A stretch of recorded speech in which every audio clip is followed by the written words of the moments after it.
Good evening traders and investors. സിയത്തിലിക്കൽ എല്ലാ ദിവസവും വൈകിട്ടുള്ള പോസ്റ്റ് മാർക്കറ്റ് റിപ്പോർട്ടിൽ കിടക്കാം. ന്യൂസിലേക്ക് കിടക്കും മുമ്പ് നമ്മുടെ മ്യൂച്വൽ ഫണ്ടിന്റെ ഫ്രീ കോഴ്സ് ജൂലൈ 7-ാം തീയതി ഉണ്ട്. മ്യൂച്വൽ ഫണ്ടിന്റെ കംപ്ലീറ്റ് കോഴ്സാണ്. അപ്പോൾ നിങ്ങൾക്ക് ഫ്രീ ആയിട്ട് തന്നെ ജോയിൻ ചെയ്യാം. ഈ വീഡിയോയുടെ ഫസ്റ്റ് കമന്റിൽ നമ്മുടെ സൂം അനൗൺസ്മെന്റ് ഗ്രൂപ്പ് ഉണ്ട്, ക്ലിക്ക് ചെയ്യുക, ജോയിൻ ചെയ്യുക. ഞാൻ അവിടെ ലിങ്ക് ഇടും, ജൂൺ 7-ന് ലിങ്ക് ഇടും. നമുക്ക് ഫ്രീ ആയിട്ട് തന്നെ മ്യൂച്വൽ ഫണ്ട് പഠിക്കാം. എന്തൊരു മാർക്കറ്റാണ് ഇന്നുണ്ടായിരുന്നത്. 23,150 ഇൻട്രാഡേ ലോ ടെസ്റ്റ് ചെയ്തതിന് ശേഷം അവിടുന്ന് റോക്കറ്റ് പോലെ മാർക്കറ്റ് മുകളിലേക്ക് കുതിച്ചപ്പോൾ മാർക്കറ്റിനെ ഷോർട്ട് ചെയ്ത ആളുകളുടെ ക്യാപിറ്റലും കൂടിയാണ് മാർക്കറ്റ് കൊണ്ടുപോയിട്ടുള്ളത്. ഇതൊരു ബയർ മാർക്കറ്റാണ്, സെല്ലേഴ്സ് മാർക്കറ്റേ അല്ല. ഓപ്ഷൻ ബൈ ചെയ്യുന്ന ആളുകൾക്ക് ഡയറക്ഷൻ ട്രേഡ് വെച്ച് ട്രേഡ് ചെയ്യാൻ പറ്റുകയാണെങ്കിൽ വളരെ ബെസ്റ്റാണ്. അതല്ലാതെ സെല്ലേഴ്സിന് ഇത് ഒട്ടും കൺവീനിയൻ്റ് ആയിട്ടുള്ള മാർക്കറ്റല്ല. നിഫ്റ്റിയുടെ ചാർട്ട് കാണാം. ഗ്യാപ് ഡൗൺ ഓപ്പൺ ചെയ്ത മാർക്കറ്റ് ആദ്യത്തെ 5 മിനിറ്റിൽ തന്നെ വലിയൊരു സീവിയർ സെല്ലിംഗ് പ്രഷർ ഉണ്ടായിരുന്നു. 23,150 ലോ ടെസ്റ്റ് ചെയ്ത മാർക്കറ്റ് പിന്നെ മുന്നും പിന്നും നോക്കാതെ ശക്തമായ റാലി രേഖപ്പെടുത്തി. മാർക്കറ്റ് ഇടിയാനും ഒരു കാരണം ഉണ്ടായിരുന്നു, മാർക്കറ്റ് കയറാനും ഒരു കാരണം ഉണ്ടായിരുന്നു. ആ കാരണങ്ങളിലേക്ക് നമുക്ക് പോകാം. അതിനു മുമ്പ് നിഫ്റ്റിയിൽ ഇന്ന് ഇടിയാനായിട്ടുള്ള കാരണമായിട്ടുള്ളത് IT കമ്പനീസിൻ്റെ സെൽ ഓഫാണ്. എസ്പെഷ്യലി TCS 8.5% ഇടിവ് രേഖപ്പെടുത്തിയത്, ടെക്കം 6%, HCL ടെക് 5%, ഇൻഫോസിസ് 3.79%, വിപ്രോ 2.74%. അതായത് നിഫ്റ്റിയിൽ നിന്ന് ടോപ്പ് ലൂസേഴ്സ് എടുക്കുകയാണെങ്കിൽ ആദ്യത്തെ 5 കമ്പനീസും അത് IT കമ്പനീസ് തന്നെയാണ്. ഇന്നലെ നമ്മൾ ഈ ഇൻഫോസിസിലും വിപ്രോയിലും എല്ലാം തന്നെ ADR സ്റ്റോക്കുകളിൽ ഇടിവ് കണ്ടിരുന്നു. അത് നമ്മൾ രാവിലെ പ്രീ മാർക്കറ്റിൽ ഡിസ്കസ് ചെയ്തതാണ്. സ്വാഭാവികമായ രീതിയിൽ അതേ റിയാക്ഷൻ ഇന്ത്യൻ IT കമ്പനീസിൽ കണ്ടു എന്നുള്ളതാണ് നെഗറ്റീവായിട്ടുള്ള കാര്യം. ഇനി പോസിറ്റീവായിട്ടുള്ള കാര്യം എന്താണ്? പോസിറ്റീവായിട്ടുള്ള കാര്യം നമുക്കറിയാം, ഈ ഒരു ഏവിയേഷൻ ചാർജ്, ഫ്യൂൽ പ്രൈസിൻ്റെ ചാർജ് വളരെയധികം കൂടുന്നുണ്ട്, ക്രൂഡ് പ്രൈസ് കൂടുന്നുണ്ട്. അപ്പോൾ അതെല്ലാം തന്നെ ഓവർകം ചെയ്യാനായിട്ട് യൂണിയൻ ക്യാബിനറ്റ് ഏകദേശം ഒരു $4 ബില്യൺ, അതായത് 39,290 കോടി രൂപ ഫണ്ട് മാർക്കറ്റിലേക്ക് ഇഞ്ചക്ട് ചെയ്യുകയാണ്. ഏവിയേഷൻ പ്രൈസ് മാനേജ്മെൻറ്റും അർബൻ ട്രാൻസ്പോർട്ട് റീഫോംസും നാഷണൽ ഹൈവേ ഇൻഫ്രാസ്ട്രക്ചർ ഡെവലപ്മെൻറ്റും ഇതിനൊക്കെ തന്നെയാണ് ഈ ഒരു പ്രൈസ് വിനിയോഗിക്കുന്നത്. കൂടാതെ തന്നെ ഈ ഒരു കാര്യം കൊണ്ടാണ് ബാങ്ക് നിഫ്റ്റി ഇന്ന് കാണാം, ബാങ്ക് നിഫ്റ്റി അതിശക്തമായ രീതിയിൽ തിരിച്ച് കയറിയിട്ടുള്ളതും. എനിവേ നിഫ്റ്റി റെഡിൽ തന്നെയാണ് ക്ലോസ് ചെയ്തിട്ടുള്ളത്. സെൻസെക്സും റെഡിൽ തന്നെ ക്ലോസ് ചെയ്തു. സെൻസെക്സിൻ്റെ സ്പോട്ട് 74,369 ആണ്, 304 പോയിൻറ്റ്. നിഫ്റ്റി ഏകദേശം ഒരു 78 പോയിൻറ്റിൻ്റെയും ഒരു ഇടിവുണ്ടാക്കി 23,406 ആണ് നിഫ്റ്റിയുടെ സ്പോട്ട്. അതായത് 23,400 മുകളിൽ ക്ലോസ് ചെയ്യാനായിട്ട് നിഫ്റ്റിക്ക് സാധിച്ചിട്ടുണ്ട്. ഇനി മുന്നോട്ട് ഈ ഒരു കാര്യം മാറ്റി നിർത്തിയാൽ നമുക്കറിയാം, യുദ്ധമായിട്ട് ബന്ധപ്പെട്ടുള്ള കാര്യങ്ങൾ ആളുകൾ കീനായിട്ട് വാച്ച് ചെയ്യുന്നുണ്ട്. അപ്പോൾ 3 മാസം പിന്നിട്ട് ഈ ഒരു യുദ്ധം തുടങ്ങിയതിന് ശേഷം ഇന്ന് അതിനൊരു പുതിയ ഡെവലപ്മെൻറ്റ്സ് ഉണ്ടായിട്ടുണ്ട്. ഏത് രീതിയിലാണ് ഡെവലപ്മെൻറ്റ്സ് ഉണ്ടായിട്ടുള്ളത്? ഇറാൻ ഗൾഫ് മേഖലയിലെ ചില ലക്ഷ്യങ്ങൾക്കെതിരെ മിസൈലുകളും ഡ്രോണുകളും വിക്ഷേപിച്ചു. ഈ അമേരിക്കയും സഖ്യ രാജ്യങ്ങളും ഈ ഒരു മിസൈൽ ഡ്രോണുകൾ തടഞ്ഞതായിട്ടുള്ള റിപ്പോർട്ടുണ്ട്. കുവൈറ്റും ബഹ്റിനും ലക്ഷ്യമിട്ടാണ് മിസൈലുകളും എല്ലാം തന്നെ ഈ ഇറാൻ സ്പ്രെഡ് ചെയ്തിട്ടുള്ളതെന്നുള്ള ന്യൂസാണ് വന്നിട്ടുള്ളത്.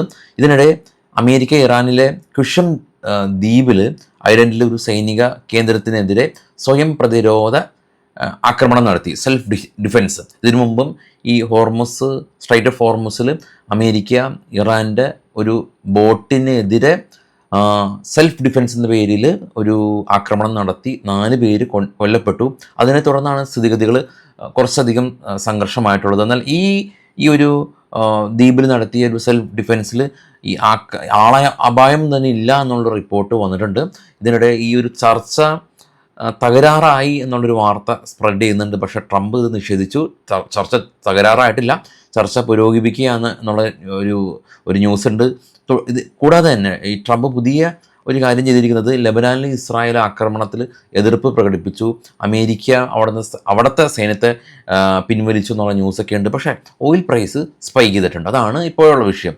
ഓയിൽ പ്രൈസ് സ്പൈക്ക് ചെയ്ത് നമുക്ക് കാണാൻ സാധിക്കും. ഏറ്റവും ടോപ്പിൽ ഗോൾഡ് 4,464, സിൽവർ 74, ബിറ്റ്കോയിൻ 67,000. ബിറ്റ്കോയിൻ ശക്തമായി ഇടിഞ്ഞു. ബ്രന്റ് ഓയിൽ കാണാം 98 തിരികെ എത്തി. നാച്ചുറൽ ഗ്യാസ് 1.6% സ്പൈക്ക് ചെയ്ത്. ഡോ ഫ്യൂച്ചറും നാസ്ഡാക്ക് ഫ്യൂച്ചറും ഫ്ലാറ്റാണ്.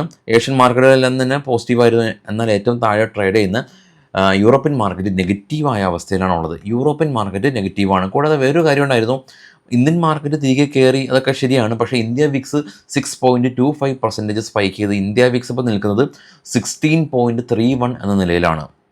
ഇനിയിപ്പോൾ നാളെ എന്താണ് മാർക്കറ്റിൽ വരിക, അതായത് ഈ ഒരു ഗവൺമെൻറ് ഇഞ്ചക്ട് ചെയ്ത 36,000 കോടി രൂപയുടെ ആ ഒരു പോസിറ്റിവിറ്റി ആണോ, അതല്ല ഗൾഫ് മേഖലയിൽ പുതിയതായിട്ട് ഇറാൻ നടത്തിയ ആക്രമണമാണോ, ഏതാണ് മുൻതൂക്കം നിൽക്കുക എന്നുള്ള ഒരു ആശങ്കയിലാണ് നിക്ഷേപകർ. ഓപ്പൺ ഇൻട്രസ്റ്റ് പരിശോധിക്കുമ്പോൾ ഫ്ലാറ്റാണ്. PCR അല്ല തന്നെ 0.91, നിഫ്റ്റിയുടെ സ്ട്രൈക്ക് 23,500, മേജർ റെസിസ്റ്റൻസ് സോണായിട്ട് 24,000 നിൽക്കുമ്പോൾ സപ്പോർട്ടായിട്ട് 23,000 ആണ് ഉള്ളത്. അതാണ് മാർക്കറ്റിൽ നമ്മുടെ puttu call ratio. US market open ആയിട്ടില്ല, എന്നാൽ US മാർക്കറ്റിൽ എക്സ്റ്റൻഡ് അവേഴ്സിൽ ഇൻഡിൽ കാണാൻ ഏറ്റവും താഴേന്ന് 6% സ്പൈക്ക് ചെയ്തു. ഏറ്റവും ടോപ്പിൽ അസഞ്ചറും NVIDIAയും സ്പൈക്കിലാണ്. അതുകൊണ്ടാണ് നാസ്ഡാക്ക് ഫ്യൂച്ചർ പ്ലസ്സിലാണ് ഇപ്പോൾ ട്രേഡിങ് തുടരുന്നത്.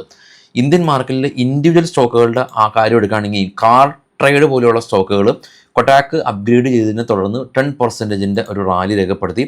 ബൊറോസൽ സോളാർ കമ്പനി, ഇവർ ഗവൺമെൻറ് ഈ സോളാർ പാനലുകളുടെ നിർമ്മാണത്തിന് ഉപയോഗിക്കുന്ന സോളാർ ഗ്ലാസ് ഇറക്കുമതിയിലുള്ള ഒരു ഡ്യൂട്ടി കേന്ദ്ര സർക്കാർ നീട്ടിയതിനെ തുടർന്ന് ബൊറോസൽ റിന്യൂവബിൾ 8% റാലി രേഖപ്പെടുത്തി.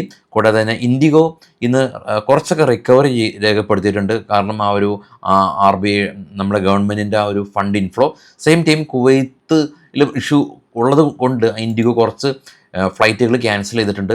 ഈ ഫ്യൂൽ പ്രൈസിൻ്റെ സ്പൈക്ക് കൊണ്ട് ഓൾറെഡി തന്നെ ഇൻഡിഗോ UK ഫ്ലൈറ്റുകളെല്ലാം തന്നെ ക്യാൻസൽ ചെയ്തിരുന്നു. അപ്പോൾ നിങ്ങൾ ഗൾഫിൽ നിന്ന് നാട്ടിലേക്ക് വരുന്നുണ്ടെങ്കിൽ, അല്ലെങ്കിൽ നാട്ടിൽ നിന്ന് ഗൾഫിലേക്ക് പോകുന്നുണ്ടെങ്കിൽ ഈ ഫ്ലൈറ്റിൻ്റെ സ്റ്റാറ്റസൊക്കെ ഒന്ന് ചെക്ക് ചെയ്യുക. കാരണം ചെറിയൊരു വേരിയൻസ് വരാനുള്ള സാധ്യതകൾ ഏറെയാണ്. ഇൻഡിവിജ്വൽ സ്റ്റോക്കിൽ ജീന സിഗോ ലൈഫ് കെയർ കമ്പനി, ഭോപ്പാൽ ഹോസ്പിറ്റലിൽ നിന്ന് ഇവർക്ക് NABH അക്രഡിറ്റേഷൻ കിട്ടി. സ്റ്റോക്കിൽ നിന്ന് 19% റാലി രേഖപ്പെടുത്തി. ക്ലീൻ മാക്സ് കമ്പനിയെ സംബന്ധിച്ചുള്ള ന്യൂസ് ഉള്ളത്, ഇവർ Gujarat alkalis and chemical limited ആയിട്ട് ഒരു പുതിയ ജോയിൻറ്റ് വെഞ്ചർ കോൺട്രാക്റ്റ് സൈൻ ചെയ്തു. ക്ലീൻ മാക്സ് കമ്പനി സ്റ്റോക്ക് ഇന്ന് 3% റാലി ഉണ്ടായിരുന്നു. ബജൽ പ്രൊജക്റ്റ് കമ്പനി ഇന്ന് 3% റാലി ഉണ്ടായിരുന്നു. സ്റ്റോക്ക് ഇനി ഒരു മേജർ EPS കോൺട്രാക്റ്റ് ലഭിച്ചു. കൂടാതെ തന്നെ ടിറ്റാഗ്രഹ് റെയിൽ കമ്പനി, അവർക്കും ജെഫ്രീസ് ഇവരെ അപ്ഗ്രേഡ് ചെയ്തു എന്നുള്ള ന്യൂസ് ഉണ്ട്. മാൻകൈൻഡ് ഫാർമ, ജെഫ്രീസ് അപ്ഗ്രേഡ് ചെയ്തു എന്നുള്ള ന്യൂസ് ഉണ്ട്. അതുപോലെ തന്നെ JBM ഓട്ടോ കമ്പനി, ക്യാബിനറ്റിൻ്റെ ആ ഒരു അനൗൺസ്മെൻറ്റ് കാരണം JBM ഓട്ടോ എന്ന് പറഞ്ഞ സ്റ്റോക്കിൽ ഒരു പോസിറ്റിവിറ്റി കണ്ടു എന്നുള്ളതാണ് ഇപ്പോൾ നമുക്ക് ഉള്ള ന്യൂസുകൾ. നേരെ നമുക്ക് ഗ്ലോബൽ മാർക്കറ്റ് ഒന്നും കൂടി ഒന്ന് പരിശോധിക്കാം. കാണാൻ സാധിക്കുന്നത് ഈ നമ്മൾ പ്രത്യേകം നോക്കിയിട്ടുള്ളത് ഈ ബ്രന്റ് ഓയിലിൻ്റെ ഉള്ളൊരു ഇഷ്യൂ ആണ്. ബ്രന്റ് ഓയിൽ സ്പൈക്ക് ചെയ്യുമോ എന്നുള്ളതാണ് ഇപ്പോൾ കീനായിട്ട് നമുക്ക് വാച്ച് ചെയ്യേണ്ടത്. ഇങ്ങനെ വീണ്ടും മാർക്കറ്റിൽ ഒരു ചെറിയൊരു ഫിയർ വന്നിട്ടുണ്ടെന്നുള്ളത് വാസ്തവം തന്നെയാണ്. പക്ഷേ അത് നേരത്തെ സൂചിപ്പിച്ചപ്പോൾ തന്നെ ഈ ക്യാബിനറ്റിൻ്റെ ഫണ്ട് ഇൻഫ്ലോ അത് ഗുണകരമാകുമോ എന്നുള്ളതാണ്. നമുക്ക് ഗിഫ്റ്റ് നിഫ്റ്റി എല്ലാം തന്നെ കീനായിട്ട് വാച്ച് ചെയ്യുക. കാരണം ഓരോ സമയത്തും ഗിഫ്റ്റ് നിഫ്റ്റി മാറിക്കൊണ്ടിരിക്കും. ഗിഫ്റ്റ് നിഫ്റ്റിയിൽ ഈ ക്യാബിനറ്റിൻ്റെ ആ ഒരു കാര്യം ഇതുവരെ പ്ലസ് ആയിട്ട് വന്നിട്ടില്ല. ഇനിയിപ്പോൾ പ്ലസ് ആയേക്കാം, നമുക്ക് കാത്തിരിക്കാം. നമ്മുടെ ചാനൽ എല്ലാവർക്കും ഷെയർ ചെയ്യുക. കൂടാതെ തന്നെ മ്യൂച്വൽ ഫണ്ടിൻ്റെ ഫ്രീ ക്ലാസ്സുകൾ ജോയിൻ ചെയ്യാൻ താല്പര്യമുള്ള ആൾക്ക് ഫസ്റ്റ് കമൻറ്റിൽ ലിങ്ക് പ്രൊവൈഡ് ചെയ്തിട്ടുണ്ട്, ജോയിൻ ചെയ്യാം.